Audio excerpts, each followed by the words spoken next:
Taleb Abderrahmane, 1930-1958, le chimiste martyr de la Casbah. Né le 3 mars 1930 à la Casbah d'Alger, rue Sidi Randane, Taleb Abderrahmane grandit dans une famille modeste profondément patriote. Il suit sa scolarité dans les écoles populaires du quartier, obtient brillamment le certificat d'études primaires et l'examen d'aptitude, puis poursuit ses études dans des établissements privés où il apprend l'allemand.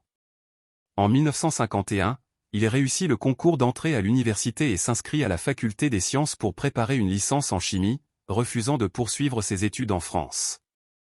À l'appel du 1er novembre 1954, il entre en contact avec la direction de la Wilaya 3 via un ami et propose la création d'un laboratoire de fabrication d'explosifs. Avec l'accord des chefs révolutionnaires, il installe un laboratoire secret aux 5 rue Les Ouadias, qu'il utilise pour produire des bombes destinées à la LN. Son savoir scientifique devient une arme au service de la liberté. Il soigne également des citoyens grâce à ses connaissances médicales. En 1956, le réseau s'étend, 2 équipes opèrent à El Madania et à la rue Grenade, malgré des moyens très rudimentaires.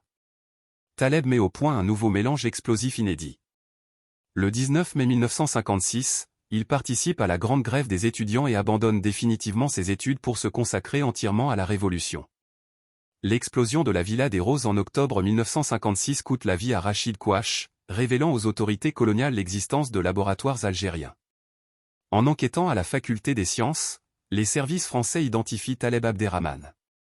Il prend alors la fuite et rejoint la Wilaya 4, où il devient lieutenant de la LN dans la région de la Mitidja, installant son poste de commandement dans les montagnes de la Créa. Capturé en juillet 1957 dans une embuscade alors qu'il se rendait à Blida, il subit de violentes tortures dans différents centres de détention, mais ne révèle aucune information.